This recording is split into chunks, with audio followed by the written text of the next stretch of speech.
Just waiting on the last group to return. I thought I was going to send them a posse to try and find them, but they've returned safely.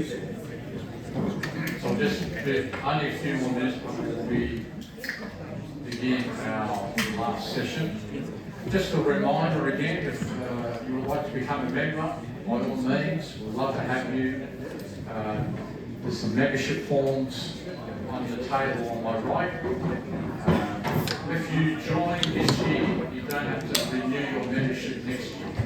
So anyone who has joined, you do not have to renew. That's an executive decision by the President.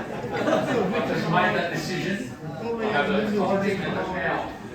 So if you have joined today, special deal, you don't have to renew next year. So it'll save you 12 months renewal. Sorry for the other members who are here. You didn't relate it. So there's a bit of an incentive for you to join up. The final thing I'll say, just before I hand over to Dave, who will introduce Michael Madden, our last speaker, is at the end of Michael's presentation, I will invite the four speakers to come forward and we'll have a very brief Q&A. And I know there's a lot of people with questions, and I do understand you haven't had the opportunity as yet. So if you haven't thought of a question, you'd like to ask a question, have a think about what that question would be. We will have a brief Q&A with our four speakers, and then we'll acknowledge their presence here with us today with a small gift. So I think we're all back on our seats. I'll hand over to David. My name's David Martin, and I'm here to present the last speaker of the afternoon. We are particularly grateful for Michael Madden coming up from Victoria, because his ceiling filled up with water last night, and he was tossing up whether to come or not, and we're most grateful that he did. Anyway, you've waited for the best talk of the day. Michael Madden comes from Victoria. He's born in Melbourne, son of a totally and permanently incapacitated Vietnam veteran. Michael himself is a #1 associate member of Victoria's Totally and Permanently Incapacitated Ex-Servicemen and Women's Association. He runs a military medal business. He's an author who has written 4 novels and many short stories, but his particular passion is for Australian military history. He's the founder and host of the podcast Australia Remembers, which speaks to veterans and current serving members of our armed forces about their lives. Michael has written 2 books on Australian military history. The first was published in 2018, The Victoria Cross Australia Remembers. This involved profiles of each of Australia's 100 VC recipients, paying particular attention to the backgrounds of each and how their families were affected by the experience. Subsequently, Michael was made a patron and life member of the Victoria Cross Trust in the United Kingdom. Michael's most recent book, that we'll be talking about today, was published in November 2021. It is Kevin Wheatley, VC, Surrey Hills Boy to Hero of the Vietnam War. This is about our first VC recipient of the Vietnam War. It is a story that illustrates what the Anzac spirit is all about. It's about courage in battle and mateship. Could you please put your hands together for Michael Madden?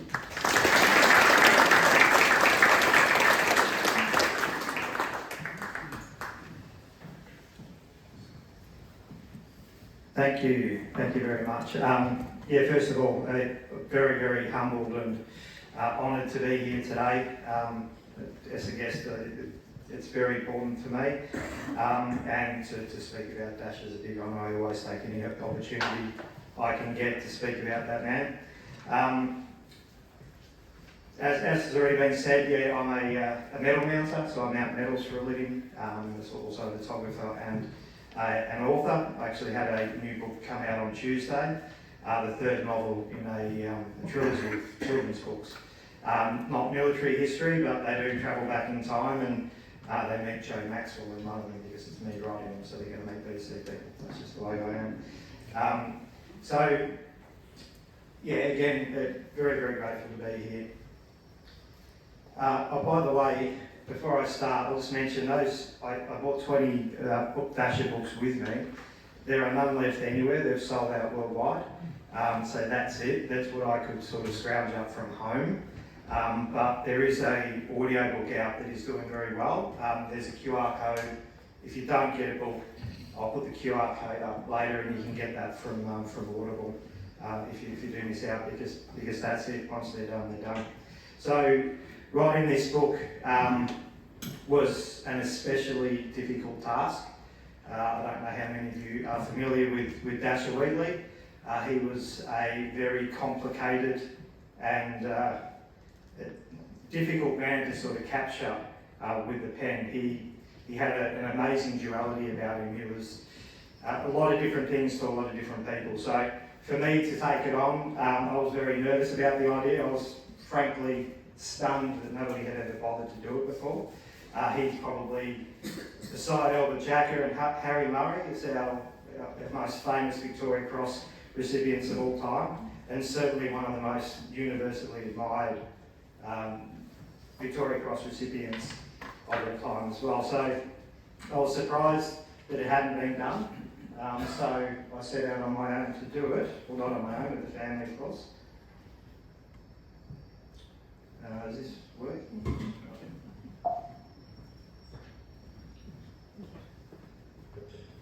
Sorry, I'm not used to Apple.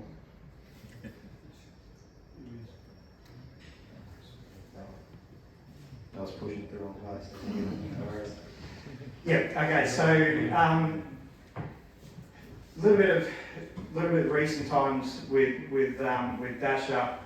The medal on the right there is the Silver Star, which we actually had awarded to Dasher's family about 18 months ago at the American Embassy in Canberra. That was 56 years in the making. We'll talk a little bit about that. Of course, there's Victoria Cross in the middle, and on the left there, that is a very, very dear friend of mine, George, who's Dasher's son, receiving the Victoria Cross from Lord Casey, the Governor-General at the time. George is, to my understanding, still the only child ever to accept the Victoria Cross on behalf of the father. So that was a very big moment for George, and something very unusual. There's just a few little notes that you can see to give you an idea of the regard that Dasher is held in by people of obvious note, from VC recipients to Governor Generals and Prime Ministers. And one thing I discovered very quickly as I was learning about him and talking to people, everybody loved the man. Everybody. I've never heard anybody say a bad word about him. He was, as I said, a very unique character, but if you could imagine Ned Kelly and Albert Jacka combined into two, he'd be the first bloke at the pub throwing punches and drinking beer. But once the training started and everything got serious and the boys set foot outside the wire, he was the perfect soldier. Not my words. Anyway, the story of how I came to meet George Wheatley was through my book, The Victoria Cross Australia Remembers, which I saw in the library out there, which is really good. That's another book that's finished now that was done for charity, which is a book about all Australia's 100 Victoria Cross recipients. Of course, there's 101 now, but at the time there was only 100. That was an enormous task. To start it off, I started fundraising, crowdfunding. The first person to approach me was George Wheatley, Dasher's son, and he loved the idea because the idea was to have the book family driven, to find out not just about the VC and these men, but the impact it has on the families and how they struggle with not just what the soldiers go through, but the impact that this unbelievable award has on them as well. He loved the idea and he supported me, and we sort of got going from there. And just to talk a little bit about that book, as I said, the idea was to write about those men, also to photograph all of the 100 medals. I didn't want just archival photos, I wanted to go and find them and photograph them, which I did. All 96 graves, which ended up covering a lot of land. To photograph as many statues and monuments as we could find. Also to interview as many family members as we could. And that was the main thing. I thought if I could find 4 or 5 families to speak about these men, that would warm the book up and make it something very unique. It's something people didn't seem to really bother about too much, to find out what the families had to say about it. And I didn't think that the families would want to speak to me, but George Wheatley from the very beginning assured me that I was wrong and that they would. I ended up interviewing 60 of the 100 families for that book. I now know 96 of the 101 families personally, because I've set up the Victoria Cross of Australia's Family Association and a few other things. So that's a little bit about my background and how I came to know Dasher and the Victoria Cross, and to get involved in this. And the idea of that book was, for me, the most important thing is that it had to be not-for-profit. I didn't think it was right for somebody to write about the VC as an award and put money in their pocket. So every cent from that book goes to TPI Victoria. That is the Totally and Permanently Incapacitated Veterans Association of Victoria. My dad is TPI from Vietnam. Without TPI, we wouldn't have him anymore. They've been absolutely wonderful for us. So that was the journey from the VC book to the Dasher book. The two are intertwined very heavily. Obviously, I've learned a lot about Dasher during that book. And George continued to harass me after it came out, started to die down. And in the years after that book came out, because it was such a large book, I was invited to Windsor Castle by the Queen when I was writing it, and she let me hold the prototype Victoria Cross, and she let me into the vault in Shropshire, where we'll talk about in a minute, where the metal that all VCs are made from is kept. I'm the only Australian ever to be let in there. So it was quite an amazing time. And after this all started to die down, I still couldn't get Dasher out of my head, or George off my phone, because nobody had ever bothered to write a story about his dad, which is extraordinary. Considering who he was, how popular he was, and still is. The army still talks about him to this day. And how highly regarded he was, and how wildly entertaining his story is. It's ridiculous. So we decided to do it with the family, to set out to do it in a sort of novelistic style that would be easy to read and enjoyable, and introduce people to the characters. So at this stage, a lot of people might be asking why bother, what's the big deal about the Victoria Cross? Given the audience today, I'm assuming you all know what it is. But I will go into a little bit of history, because it is something I'm deeply obsessed with, and there's a lot of facts about the Victoria Cross that people tend to get wrong. As a lot of people do know, the Victoria Cross was created in 1856 under the oversight of Queen Victoria. This was during the time of the Crimean War, where the British were fighting Russia in the Crimea. During this time, there was no real awards that the British could give to enlisted men or NCOs. At best, if they did something heroic, they might be mentioned in dispatches or promoted in the field. That was it. The actual gallantry awards and decorations that the British Empire had were only for officers. Now, the new brand of journalist was going into action with these soldiers and sailors at this time, called the war correspondents, and they noticed very quickly that there was a problem, that the only people getting decorated were the officers. So they started to write about this, and very quickly people at home realised that this was an injustice, and Queen Victoria, along with other people like Lord Penmure, decided that they should do something about it. So the idea was raised that they should make an award, recognisable or admissible to people of all ranks and all backgrounds, regardless of where they come from, for the highest acts of valour in the face of the enemy. And it would become the highest award that the British Empire could possibly award. It would outstrip everything else. So they set out to find the jewels to do this, which they ended up getting Hancock's in London to do it. And this on the left there is the second design they came up with. That was made from copper and sent to Queen Victoria. That's the one I got to hold.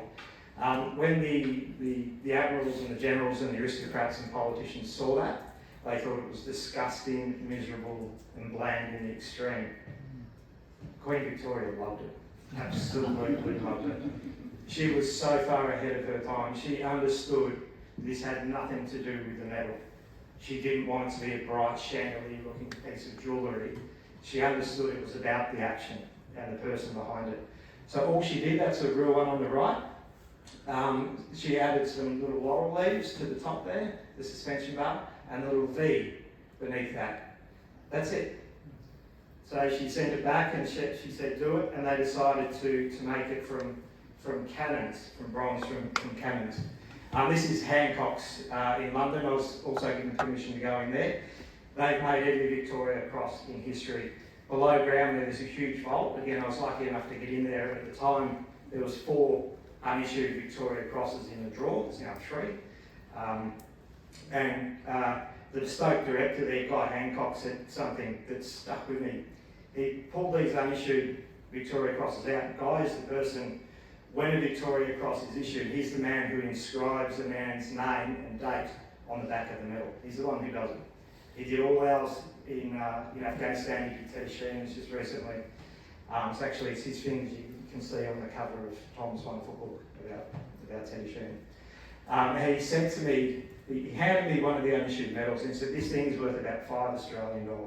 It's made from rubbish recycled bronze. He said, the moment I turn it over and inscribe the bloke's name on the back, it's instantly worth over $1 million. There's nothing like that in the world, and if you want an idea of Queen Victoria's idea working in real time, that's it. So that's the cannon, that's the bit of metal on the left in the base in Shropshire. Again, this is about Dasher, so I'm going to get through this real quick. This medal is held under the highest security the British Empire has. The level of clearance you need, the security in the vault where that metal is kept, is second only to the security they keep for nuclear warheads. This is how seriously the British take this. The commander at the base told me that. Getting in there wasn't easy. So legend tells us that the VC is made from Russian cannons captured at the Battle of Sebastopol during the Crimean War that were melted down. Not entirely true, they're not melted down, that's them on the right. They're in a museum in Holsworthy, I think. What they did is they took the cascabel off the back of one of them, the one at the top. The cascabel's the big bit at the back, Navy people might know, that they secure ropes to control the violent recoil of these big weapons. That's all they did is they cut the bit off that and they sliced enough off that to melt down and make about 12 mils at a time. And by the way, that is not a Russian cannon. That's Chinese. So the Victoria Cross is made in China. It is. Well, it's made in England, but that cannon was definitely being used by the Russians, but it's not a Russian cannon. This is a guy by the name of Alec Fall. He's made more Victoria Crosses than anybody else. There's been 1,361 issued to 1,358 men. 3 received the VC twice. So what he's doing here is he's sand casting the metal because you can't die strike. The metal is too brittle and too hard. It kept breaking the dies. So they have to be sand casted, which means they have to be hand chased and finished by hand. And as a result, all Victoria Crosses are a little bit different. So there's a World War I medal on the left, World War II on the right. It's the same crown, everything's supposed to be the same, but you can see differences in the name and differences in the sweeping lines on the crown and the dots on the left. They are all a little bit different. And what Hancocks do is they have a registry book that you see before, and whenever they issue one, they make a little code. And they put little nicks and cuts on the raised bells and the little parts on the back of the cross, and that's a secret code. And that goes into the book in case the Victoria Cross is ever lost, stolen, or goes up under auction. They refer to Hancocks and they go out and they check that code just to prove that it is the real VC. A few facts you may not know about the VC, and that's why it is such a special award and it's such a big deal.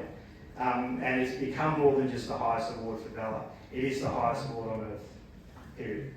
And to illustrate that, when you receive an award like a VC, you get post-nominals, VC, or PhD, whatever it is after your name. If you're awarded a Victoria Cross, no matter what you do in your life, Nobel Prize, PhD, nothing comes before Victoria Cross. VC is always first. It is the highest award in the world. So why did that bloke get one? Bloke from Surrey Hills. Born in Surrey Hills, Sydney guy, rough as guts. He grew up with a alcoholic, misfiring, PTSD suffering World War II veteran as a father, who stabbed him at one stage during a fight. Not a nice upbringing, very, very rough childhood. But he always had a sense of humour. He loved his friends, he loved his family, his mum and his brothers. And his older brother Doc joined the army and was killed during a training accident at Puckapunyal when Dasher was quite young. This devastated his mum, and Doc had joined the army underage, which meant that Kevin's dad had to sign the paperwork to get him into the army, which is something that his mum, they call Poppy, forbid. He did it behind her back, and she was very angry. So when he was killed, she blamed her husband for her son's death, and that was the end of the marriage. It's a very, very sad childhood. So when Kevin decided to join the army years later, obviously it didn't go down too well. At that stage he was working delivering milk by horse and cart, believe it or not, with his dad. And that's where he met his beautiful wife, Edna, who's still alive and one of my best friends. She's just a wonderful person. That's her up on the right with Kevin. As far as I know, that is the only photo that exists of the whole family. There's George and the three girls. But Dasher is one of those, he joined the army during one of those weird times where they were playing around with Pentropic and a few other different ideas. And he ended up being in every battalion, 4, 3, 2, 1, all of them. He deployed to Malaya with 3 RAR, I believe it was. But by this stage, he'd already become a legend through his exploits around Sydney, particularly a place called the Civic Hotel, where he had a reputation as a bouncer of sorts. Apologies to sailors here, but he wasn't a fan. There was lots of stories about Dasher bouncing sailors down the stairs because they were rude to Mar North, the patron of the pub. But some of the stories there are best left aside, I think. And he also started playing rugby in the army, and he was very, very, very good. He received offers from some of the biggest clubs in the land. He played with people who ended up playing for Australia, and he was the best of all of them. That's where the name Dasher comes from, his exploits on the footy field. He was an extraordinary player. So his whole family, which at that stage was only his wife and George, went to Malaya, which is the way they did it back then, and lived there for a while. And his oldest daughter, Phyllis, was born there, and he did see quite a few contacts and got into some very hairy situations over there in Malaya. He was a dog handler for a lot of the time over there, but he acquitted himself very, very well. I think he came back as a corporal at that stage, but at a young age he was showing a lot of promise and doing really, really well. So after that he moved to 1 RAR, and that became his home. 1 RAR to this day claims Dasher Wheatley as their own. They won't let you say anything else. They absolutely adored him. He was their guy. He trained with them. He deployed with them to PNG just before the Vietnam War started. And his group, D Company, he was the sergeant at the time, platoon sergeant, called themselves the Scungies. I think other people called them Scungies because Dasher wouldn't let them bathe because he'd been to war in Malaya in the jungles and he knew what it was like. And he sort of tried to instill in them that one day you're going to have to do this for real. You're going to have to know what it's like to be dirty and do it hard, and he was very, very tough on them. but they absolutely loved them. And they adored that name. They kept it. After they came back, interestingly, 1 RAR, to my knowledge, is the only battalion that deployed to Vietnam without going through Conundrum. Because of the deployment with Dasher, they were considered battle ready, as far as I understand it, and were sent almost straight away. They didn't have to go through the training that the others did. But before that happened, Dasher moved across to the AATTV. I'm sure most of you here know who they are. Australian Army Training Team in Vietnam. You want to talk about a bunch of blokes. They are almost beyond, well, I have heard people argue this point, but they are basically the most highly decorated Australian unit in military history, particularly to a man. There's only 1,000 of them. I can't remember the amount of awards off the top of my head. There are others that come close, but they are the best of the best, and he fit right in. And it was with those blokes that he deployed to Vietnam. He hit the ground running too. He ended up right up the northern part of South Vietnam, a city called Quang Tri. Not many Australians know anything about Dasher's service there. He was with a unit called 11, which was the Arvin regiment of the South Vietnamese Regular Army. And he was working as an advisor with Americans. There were other Australians at the base where he was operating, but when he went out with his unit, 11, his company of about 90 men, he was the only Australian. And a couple of Americans would go out with him. So very, very, very little has ever been known about what occurred during that 5 months, the lion's share of his deployment in Vietnam, until a bloke by the name of Jim Lowe, who I met digitally while I was writing my Victoria Cross book researching Dasher. Jim Lowe was Dasher's best mate in Vietnam, and Jim was a lieutenant in the Marine Corps. He adored the man, absolutely adored him. He named his son Dasher. Jim wrote a book called The Jarhead's Journey, which has never been on sale in Australia. So far as I know, no one's ever read it. And all he ever talks about in that book is bloody Dasher Wheatley. And the things they got up to, and it's done properly with after action reports, citations, the whole lot, and the stories, the things that they got up to. That's Jim top left, with Dasher at the beach, having a break on patrol. That's the chapter in the book. Dasher's the little one. Dasher was about this big and quite small. Jim's a 6-foot Marine. They became very good friends. That day, their commanding officer was sniped and killed on that beach, just minutes, I think, after that photo was taken. On the far right there, that's that little duck there, that's a bloke named Herbert. Herbert waddled into the base one day and took a shine to Dasher, and Dasher used to take him to the bar and feed him drinks and get him drunk. And whenever Dasher left the base, the duck would get very upset and disappear, and he'd come back in after patrol. The duck would come back in and find him again. And a couple of blokes joked about they were going to have the duck for dinner. That's not what you want to say to Dasher Wheatley. Very well. Nobody touched that duck, ever.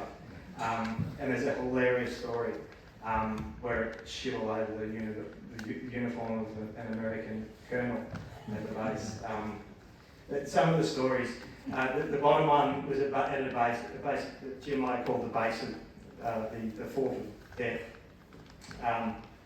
It was this French fort that they had to fortify and reinforce and hold in a very dangerous area. This is up near the demilitarised zone.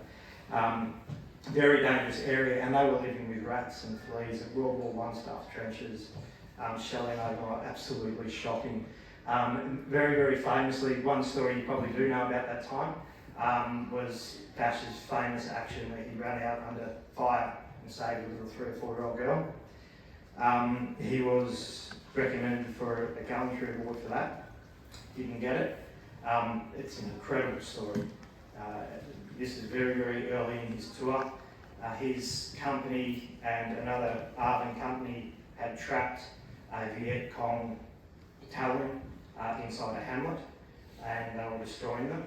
And the Arvin, who were very inexperienced soldiers, decided to set up 2 Brownings on the other side of the hamlet and fire into it. So those rounds, 50 calibre rounds, were falling into Dasher's position and decimating his people and the people inside the village. Long story short, there was a poor little girl stuck out on the road under fire with hundreds and hundreds of people running around with trying to kill each other, 50 calibre machine guns, the whole lot. And he ran out completely exposed on the road and wrapped his body around her until the firing dropped, picked her up, carried her to safety. It's a very, very famous, for people who know about Dasher. That's the only story from that period people tend to really know about. The more impressive, if that's the right word, action from that period was one he did with Jim Lowe and the Marines a few months later, for which he was awarded the Silver Star. And I had paperwork to say from his commanding officer that Warrant Officer Wheatley's actions on the 18th of July 1965 are worthy of a DCM at least, probably a Victoria Cross. And I have paperwork from the Americans strongly suggesting that Australia should give Warrant Officer Wheatley the highest award for valour possible for his actions on that day. He didn't get anything for either of those 2, which we'll get to. And there's so much more. The famous biting the head off a frog, I've heard a million different incarnations of that. All of these things happened during this period. It's absolutely stunning, and most Australians just simply do not know about it. After his period there, he moved down to Trebong with the A-team. They called him the A-team, and he met his really good mate, Butch Swanton, down there. This was a very, very good unit, headed by a soldier by the name of Captain Felix Vazakis, who was very, very experienced. And yeah, that's where he died. He was only there for a number of weeks with those guys, and some of the stories of him and Butch before the war, they played football together. And they were very competitive. There's some hilarious stories that are in the book of him and Butch turning up roaring drunk and hungover and playing, and Dasher chased them around nightclubs, all sorts of funny things. But they finally met up down here, and Dasher was offered leave, I think it would have been October, end of October, early November 1965. He could have gone anywhere within reason, Japan or different places that they used to go. But he heard that the boys from 1RAR were in town, and they were set up not far from where he was. So he said, no, I'll take my week of leave and I'll go and visit the boys. So he went and he stayed with the boys at 1RAR, and I've spoken to a number of those men, and they all say the day that Dasher came swaggering into camp, it was like the Messiah himself walking into camp. They just couldn't believe it, because he was a legend. Well beyond before any of this started, he was an absolute legend, particularly with 1RAR. They adored him. With his football games, half the regiment would turn up to watch him play. Like, it was unbelievable how much they loved him. So he stayed there for a week, and they drank a lot. They had barbecues. He went back and he was killed a few days later. And within a couple of days of him being killed, a letter turned up saying how much he loved the boys and loved his week with them. Keep your head down, fellas, I'll see you home shortly. They received that, I think, the day after they heard he'd been killed. That letter is on display at the 1RAR Museum in Townsville. After he'd been killed, that's his mum, Poppy, on the left. Now lost 2 boys to the army. That's his family on the right. It was, I don't know how many of you here are old enough to remember this time. This was a big story, a very, very big story, because of the way Dasher had been killed, for what he had done, and it was obvious that the Queen was going to give him the Victoria Cross. If you go back and look at the papers at the time, it was everywhere. The biggest part of it was the fact that the army refused to bring Dasher's body home. See, up until then, Australia did not have a policy of returning its war dead. The US did. Dasher Wheatley was an absolute legend among particularly the US Marine Corps, but also the Army. And there's some examples. There was a warrant officer by the name of Scott, a young guy, who made really good friends with a Marine Corps sergeant, and poor old Scott had 2 kids, and he always said to his mate, if I ever get knocked over, make sure I get home to my kids. And he was killed. So this American Marine took a couple of weeks off and said to his boss, I'm going to Australia to bury my mate. And when he found out that the Australians would not return him to his children, he was furious. And this story caught on at home, and it was a big deal. In the end, this soldier approached a general and asked for an aircraft to fly Scott's body home. And the general said, yes, take whatever you want, take him home. The Australian Army and government found out, and they said, no, you don't. They wouldn't let them do it. So Scott ended up doing a collection amongst other advisors and other Marines to raise the money to give this guy a funeral. The same thing happened with Dasher. There was precedence to this. So when this happened with Dasher, you've now got a Victoria Cross in the mix. And an unbelievable story of heroism, the way he died. And it caught fire. It was absolutely enormous, and the government was under enormous amounts of pressure to bring him home, and they refused. The Don Lane show got involved, and they did, I don't know again if anybody is old enough to remember, they did a special, a whole special on Dasher Wheatley to raise money to bring the body home, and to have Australia change this policy. Anyway, in the end, it turned out well, actually I should say Jim Lowe as well, Dasher's best mate in Vietnam, who wrote that book. We know so much about Dasher's experiences over there now because of Jim. He stole a helicopter and flew around Vietnam raising money from advisors, American, Australian, and he raised quite a bit of money to bring Dasher's body home. Poor old Jim passed recently and still believed to this day that the money he raised helped bring Dasher home. It disappeared. It never made it to the family, but he didn't know that. In the end, it was a new group, Pine Grove Funerals. They came together and they actually raised the money and they paid to bring Dasher home. So whatever happened to Jim Lowe's money is a mystery. The family never got it. It's unaccounted for. We totally believe that he did the right thing, but it's been lost somewhere. But in the end, it was this funeral home that paid to bring him home, and he was buried here in Australia with full honours. And the law was changed a couple of months later. When Dasher did things, he did do things by art. Since then, Australia, obviously, like the United States before it, will do anything to bring home a fallen soldier. They'll stop at nothing. Largely, not only because of Dasher, but in a big part. So, what was the big deal about the way he died?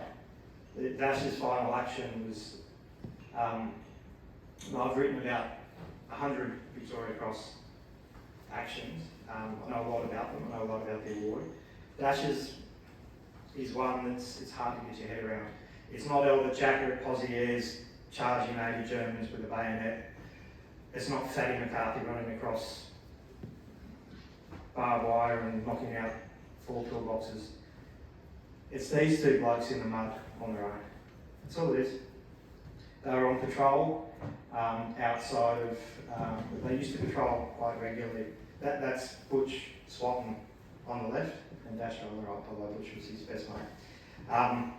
They were well outside artillery range, which is not ideal, but for special forces soldiers, that's just the way it was. That was not uncommon. You avoid it where you can, but this day they couldn't. The company got broke into 3 platoons. Dasher's was to go across a paddy field. Another one went north, and Fazakis, the captain, went sort of north-east. And as soon as they got to the river and the road in front of the rice paddy, they knew they were in trouble. Because they knew that there was a battalion of VC there and there was no cover. But the orders were, and this is at the end of a day of Dasher and the other advisors, the American and Australian advisors, arguing with the South Vietnamese commander heatedly not to do things the way they were doing it because they wanted to stay in cover. He wanted to save time and go out through farm fields and other spotted by farmers. The farmers were not farmers. So they knew that they'd made a mistake. They knew that the enemy knew that they were there and they were in trouble. But he had orders, and so he followed them. So as they were going halfway across, not even halfway across, once they got into the rice paddy, they were engaged by snipers from the road to the west. They started to deal with them. A few VC jumped up from the rice and actually caught them. And radioed through to Fazakis that it was no big deal, some snipers were dealing with them. There's some VC here, the boys that caught them will be fine.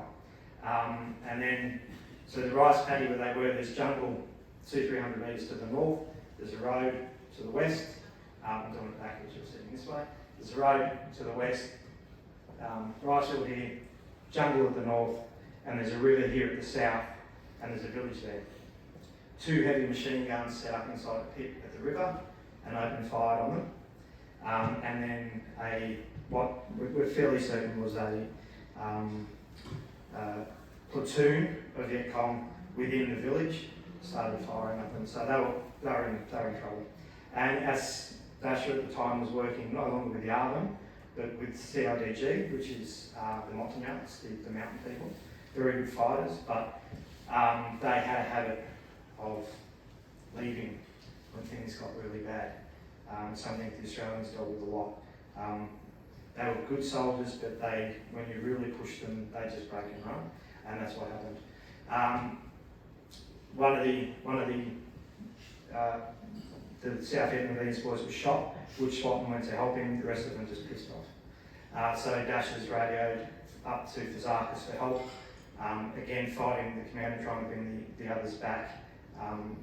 They called in, obviously, an airstrike and medevac, which they just had to sit and wait for. Butch went to help the guy who'd been shot and spent a considerable amount of time dragging this kid through the mud, trying to get him over his shoulder, trying to pick him up and get him out of there, back to the bush in the north. All this time he was under fire and the rest of the soldiers were pissing off. In the end, it was just Dasher covering Butch trying to do this, and Butch got hit with machine gun fire and went down. So Dasher went to him, and medic came back thankfully and checked Butch, but it was obviously terminal, and he said he's going to die. He has minutes left, you have to leave him. The medic left. At this stage, it's just Butch and Dasher. You've now got a company on the other side of the river, so 100 people. 2 machine guns all trying to kill 2 Australians. Not an ideal situation. And no way Dasher can save Butch. No, he's going to die. But he refused to leave. So he half carried, half dragged Butch. He had a radio that he'd taken off one of the men who took off. He'd been communicating with Fazakis with their position, trying to tell them where they were for help. But he couldn't physically carry the radio, his weapon, and Butch through the mud. It's physically impossible. He had to make the decision to discard the radio, which was suicide, because, again, I've never put on a pair of army boots in my life, but I can tell you it's suicide. They're not going to find you if you get lost, which they were going to. So, but he did it, and he kept under fire, carrying Butch until he ran out of ammo and was down to 2 grenades. And a young private by the name of Din Do, who'd been hiding in the bushes, who pissed off and left them there, must have had a challenge of conscience of some sort. He peered out and convinced these 2 were dead, saw them 15-20 metres away, what was going on. Dasher was dragging this bloke, and fire just boiling the soil around them. So he, to his credit, ran out and he helped, and he grabbed Butch and helped him together. They dragged him into the trees and put him in a little hollow. Dindo examined Butch again and said, no, he's finished. 1 or 2 minutes he'll be dead. You've got all these people coming in. Fazakis at this stage had engaged the other side of the battlefield, but there was still about 15 to 20 people coming directly at them to kill So Dindo, this young kid, was begging Dasher to leave him, begging him. He said, "You've got no ammunition. He's going to die even if you get him out of here. You're going to die." And Dasher just said no. So he pulled the pins on his grenades, knelt over his mate and said, "Here you go, mate, I got him." And Dindo testified that when he looked back, he ran when the enemy was in about 10 metres of them. He saw Dasher kneeling over Butch, hands outstretched, a live grenade in each fist, facing the enemy. And then he heard 2 explosions. So that's how Dasher died. And when I don't know how much time I've got left. When I was trying to write that scene, and knowing his kids, I couldn't do it. So I thought about Butch, and I thought, Chris, why would you do that? And when you examine it from Butch's perspective, it suddenly makes sense. He would have known he was going to die, and that he was going to die alone. Thousands of miles from his mum. He didn't have any kids. He was only 28. But he also would have known that the bloke kneeling above him was Dasher bloody Wheatley, and that there was no way that he was going to leave him. There's just no way. Can you imagine what that meant to Butch? Knowing you're going to die, but this is Dasher Wheatley. I'm not going to die on my own. And that's all I can put to it. So you try and get your head around that. That's what happened. That's why he got the Victoria Cross. He was killed. The original citation sort of was worded a bit funny. It said that he discarded his rifle and wasn't clear what he'd done with the grenades. When the Queen saw that, she wouldn't have it, and she intervened and rewrote the citation. This has never ever happened before or since. Like I said, when Dasher Wheatley does things, he does not muck around. She changed the citation. This is after 13 months of legal fighting on whether or not even giving an Australian soldier a Victoria Cross when the British Empire is not present is illegal, because the Poms weren't in the Vietnam War, they weren't there, so they didn't even know if this was legal. So it was a very complicated case. But anyway, when the Queen saw the citation, she decided this is how seriously she took it, the Victoria Cross, and the whole family does. They do their own investigation when it gets to the monarch, because they're the only person. Even the VC for Australia, it's the same. They are the only person who can approve it is the monarch, nobody else. So she did her investigation, and she said there is no way an Australian soldier would discard his weapon. I don't believe that. So they looked into it, and he didn't. So she made them rewrite it. And she said that it wasn't clear on what he'd done with the grenades. Suicide is not a Victoria Cross action. And they looked into it, and he did not. He had died, gunshot wounds to the head, no shrapnel. He'd used them on the enemy. They found the twisted bodies just beside them. And her writing was that it had to be made absolutely clear that this was the highest act of personal heroism and valour imaginable, not an act of self-immolation. So she forced them to change the citation. So, like I said, Dasher doesn't muck around, and he got his VC. The aftermath was, as I touched on before, was absolutely enormous. The picture on the top right there, that was given to George, Dasher's son, by Mark Donaldson. I had dinner with Mark a couple of weeks ago. He couldn't remember where he got it from. That on the top right is Captain Fazakis. Sertion, beg your pardon. The American sergeant who was with him. That's Fazakis on the left with glasses. That's Private Dindo sitting down with the kid who went back and got them. A lot happened after Dasher was killed. Fazakis went on to earn a military cross. He swept through the rice paddy, through the village, destroyed the company and sent them fleeing with 7 men, because his men abandoned him too. And then he swept back in and went looking for Butch and Dasher and couldn't find them, so he set up overnight. And reinforcements were floating the next morning. Dindo came back the next morning and told him what had happened and where the bodies were. So This is the moment they found Dasher. This has never been seen before. And I don't know where Mark got this from. You can see the devastation, the disbelief that Dasher Wheatley, the guy's bulletproof. It's impossible that he's dead. On the left, well, first of all, the Americans still been trying to give him his Silver Star. The Australian government wouldn't let them. The South Vietnamese wanted to give him a Knight of the National Order, Vietnam, Class 5. Never been awarded to anybody before or since. Plus the Military Merit Medal, plus the Cross of Gallantry with Palm. The Australian government didn't let them. So what you see on the left is a South Vietnamese general.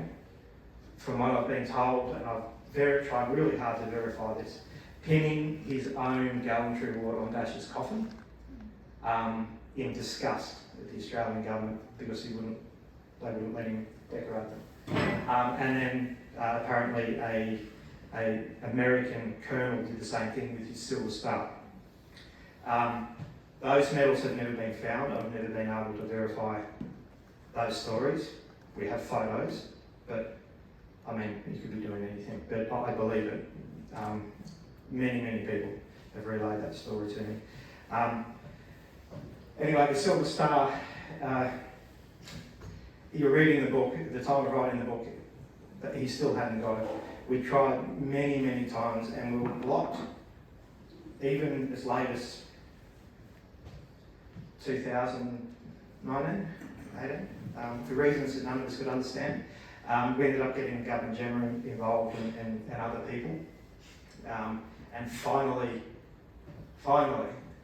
December last year, we were invited to the American Embassy, and they put on a big show, and they gave him his bloody Silver Star after 56 years. That's George there. He, as I said, the only child ever to receive a posthumous Victoria Cross from a parent. He had to wait 56 years to get the next one. And that's the family, the Governor General there. It was an incredible day, and the Americans turned it on. It was a really good day, and they loved Dasher, absolutely loved him. So that's a fairly brief outline of the book, and Dasher is a very hard man to sum up. As I said, the audio book is available. I just noticed a dinosaur in the middle of that QR code. How about that? If you want the audio book, if you can't get a book, scan that and you'll be able to get it. And just as a surprise, I have a Victoria Cross here. So this one was gifted to me by TPI Victoria. It is an unofficial Victoria Cross. It is made by Hancock's. It's real, and this is the box they come in, the ribbon.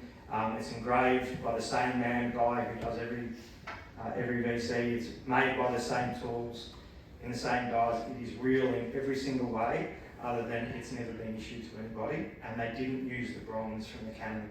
They used recycled bronze closest to it that they could find. And they've made a limited set of these. So this is the closest you'll ever get to holding one of these. So you're more than welcome to come up afterwards, and that's all it is. There's nothing to it. It's bronze, you won't hurt it, you can come and pick it up and have a play with it.